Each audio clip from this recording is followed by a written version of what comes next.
This is Make it plain. Make it plain. MIP With Masamela Matfumo. Mark Thompson. Make it plain. Get woke.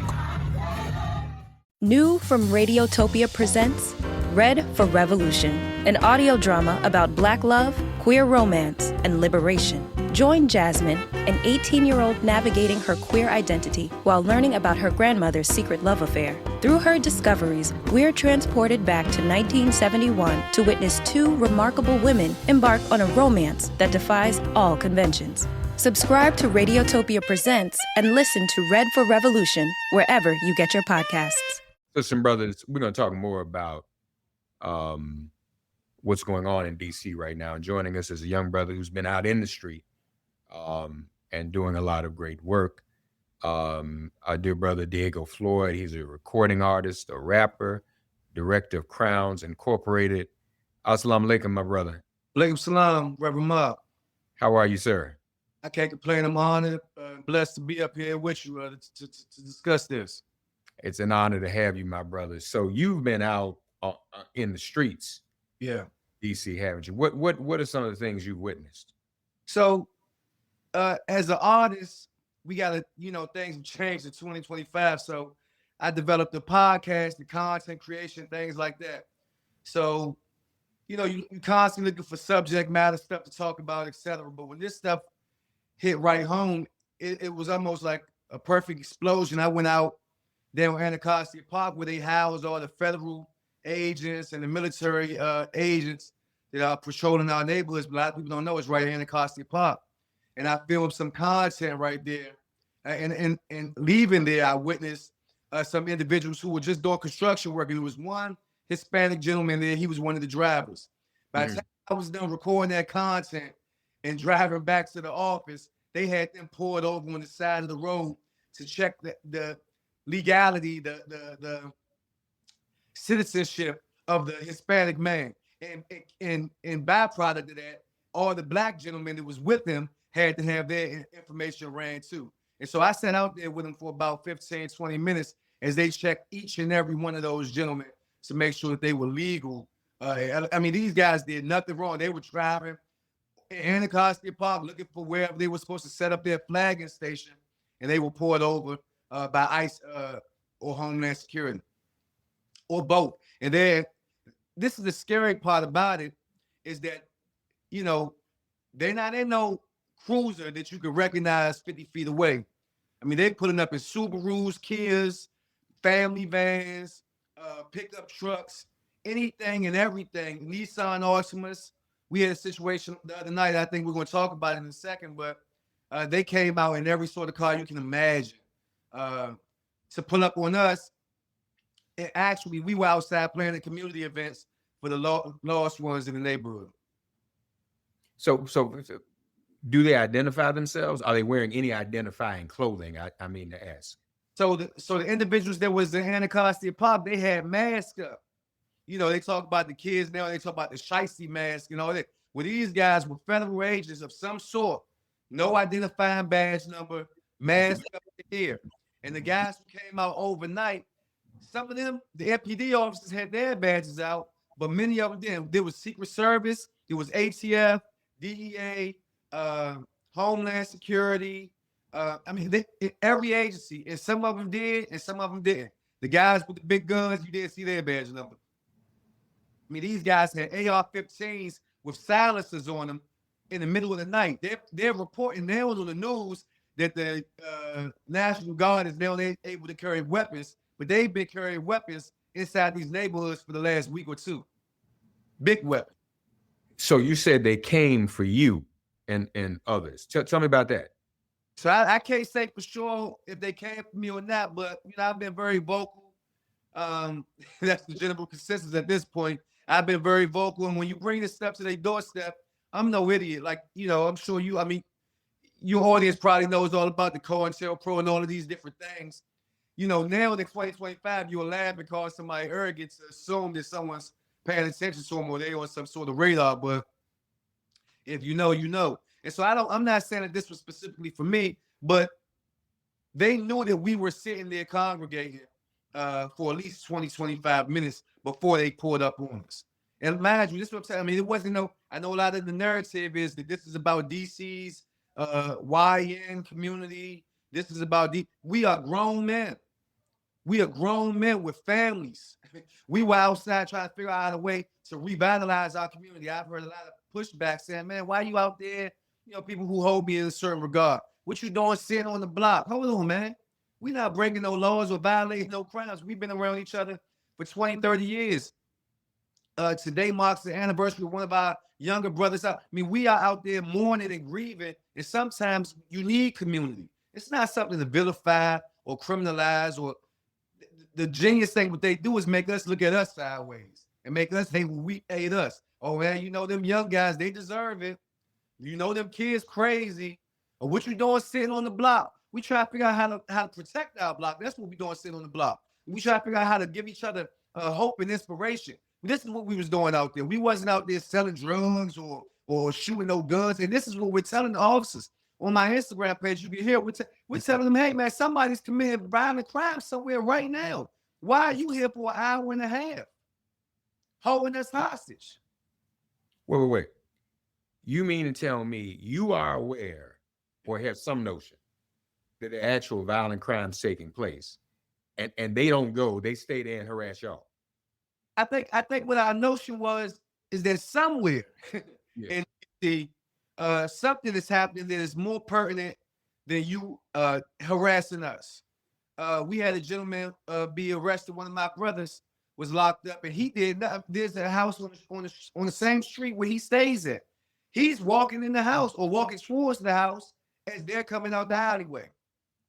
If you look on the video, you can see it. I mean, he doesn't see them. He doesn't. He's halfway up the block. They see him though, right? And they rush down. I'm talking about with guns and everything. Next thing you know, they bring him out with handcuffs and got him up against the car for half an hour, 45 minutes, while they check this and check that. Took him away. Took him away. Said they found some weed in the yard, all this, intent to distribute. For a couple ounces of weed that they said was in the yard, not on his possession, nothing. So we got to be careful about this stuff. I know a lot of people have these misconceptions about, what is illegal and this and that. Or I have a registered firearm. You think that people will ask for your license and registration for that firearm before they blow your head off? I don't know. Not the climate that we're in right now. I don't know if your licensed weapon, if this license is going to matter, in this type of climate that we're in. Yeah. So were you arrested yourself? No. Was anybody in the group you were with arrested? No, I was able to, I called our sister Nene right there on the spot from Harriet's Dreams and Free DC, because they do a lot of this work in the street. And I wanted to make sure that I had another credible eyewitness, not just a phone call. I wanted to make sure before I go on Instagram, the police right here, so there's no need to call the police. But before I go anywhere else or even record it on my personal phone, I wanted to make sure the sister, anybody else, could see for themselves what was going on and put their eye. Because I know we get in a court of law, then it turned to hearsay. No, I saw it. And we was able to really, my guys, we very respectful, we law-abiding citizens, so it wasn't a stress to tell the guys to stand down a bit, but could you blame them for being a bit emotional? And thank God I was there, because I might have a bit of insight that some of my guys might not have. And so I was able to tell my guy, back up 3 feet. Just give him 3 feet. Zoom in on your camera instead of getting up. Let's find a way to prevent, because we got every right to document what's going on. Matter of fact, I believe that it is our documentation that might save some individuals from a far worse ending, So which agencies were on you the other night? This was when, Saturday night? This was Saturday night. Friday night. This is Friday night. Okay. Because today is Saturday, so this was the night before last. Yeah. And so which agencies? How many different agencies? Was this just DC Police or was this other? No, DC Police was the minimum. So you had MPD, you had Homeland Security, you had ATF, DEA, you had I want to say the National Guard. They didn't have any identifiers on, right? But they had the military guard. You had, I said Secret Service. I'm missing somebody. Park Police. And then some of them were in vehicles that didn't have it. I mean, most of them were in vehicles, maybe 2 or 3, a Nissan, a pickup truck. And so one of the guys, you couldn't tell what agency he was with. I know I'm missing somebody. I mean, there was about 7 or 8. FBI. How you forget the FBI? So these guys had, I'm talking about guns that was so big, right? And I'm telling them on camera, hey, I got PTSD, brother. You got this big gun, and I'm asking y'all to lower your weapons. We not doing nothing wrong. And then I'm asking, and my comrade was asking, why do you have so many mags? And like, are we at war? You know, I got comrades that been in the military. They know the procedure. So they're coming inside these neighborhoods thinking they just harassing some ignorant guys, but we well equipped and well aware about what's going on. You coming in with a military tactic and procedure, this as if you're in enemy land. And I'm telling them I'm an American citizen. This is an American community. What have I done? What have we done to warn you all coming into our community armed like this with silencers? What's the silencer for on these weapons? And once we started to show the camera to these officers, talk about what we're talking about to these officers, they went and put the big guns away and came back out, you know, without the guns. But this is very real. And thank God that we did say something, because otherwise, I mean, imagine if you're 16, however old you are, and you just out there and you got these guns. I mean, that got to be traumatic and traumatizing, to say the least. How many of you were out there together, Diego Floyd? I want to say 5 or 6. 5 of us. It was 5 of us out there at that time. The young lady had just pulled up. I mean, this girl was pitching us credit repair and how we could workshop and do, you know, corner style workshops about, you know, these different things. I mean, we trying to build. We not trying to destroy. We trying to build.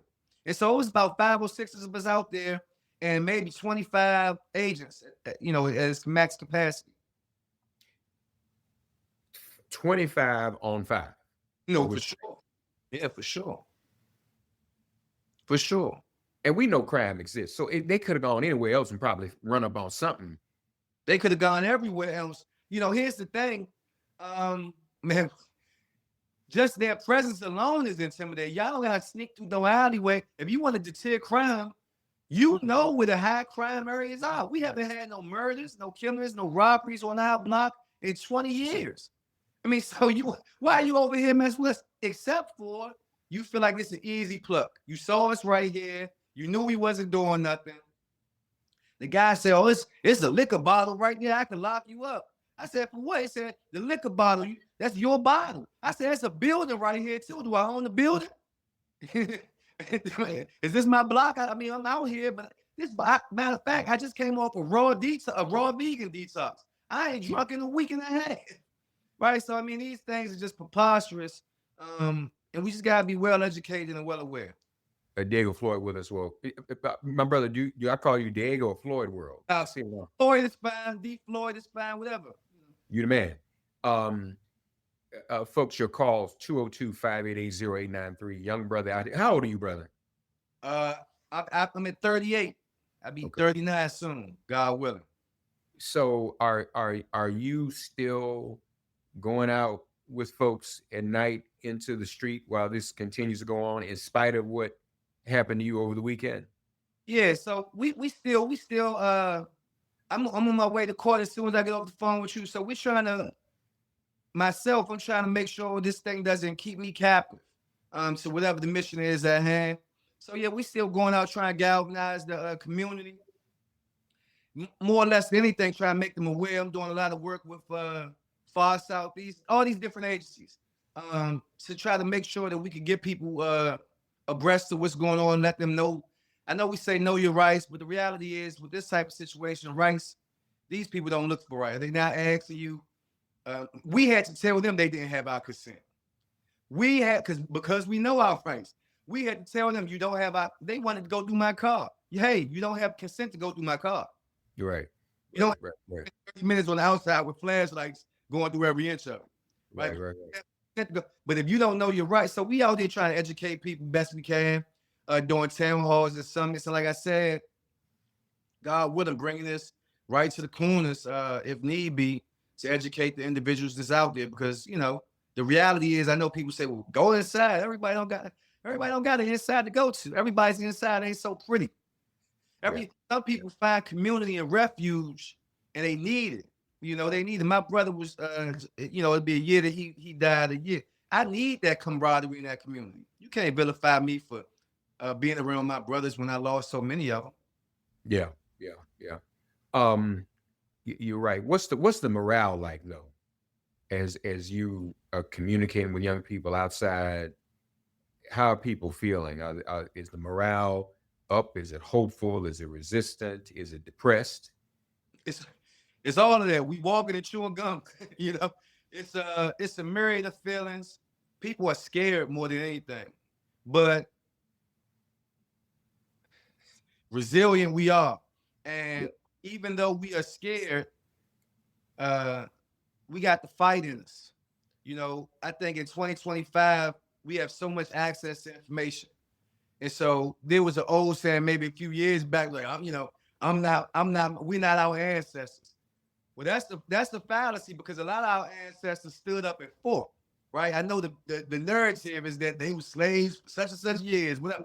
But a lot of our guys and strong women was boots on the ground. They fought hard. It's the reason why we're free today. It's the reason why we got 600 years slavery and 400 years, right? So we got that to think of us. And I think a lot of us have the information from the leaders and the ancestors who did this thing before us. And so even though there is fear is just a human emotion. It's just an emotion, period, of things to live. My dog is afraid, if I come to it too fast, right? So it's fine, but we don't submit to that. We use the information we have, and we try to find a way to fight back.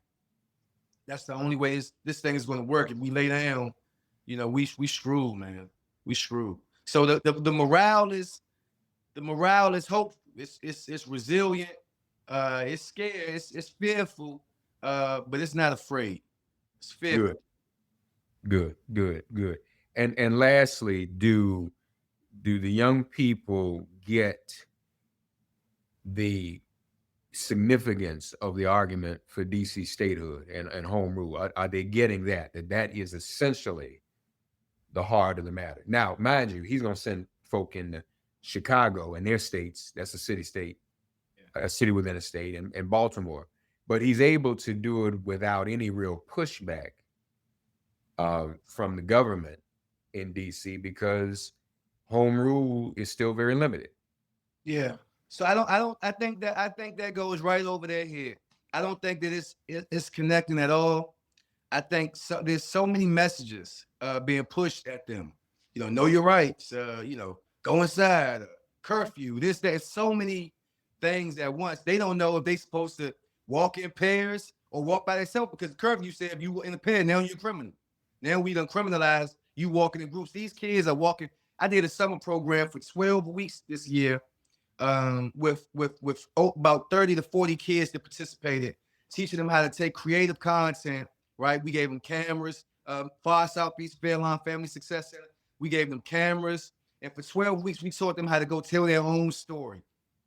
And then the culminating event was at the Capitol Hills Boys Club Gallery right there on Marionberry Avenue.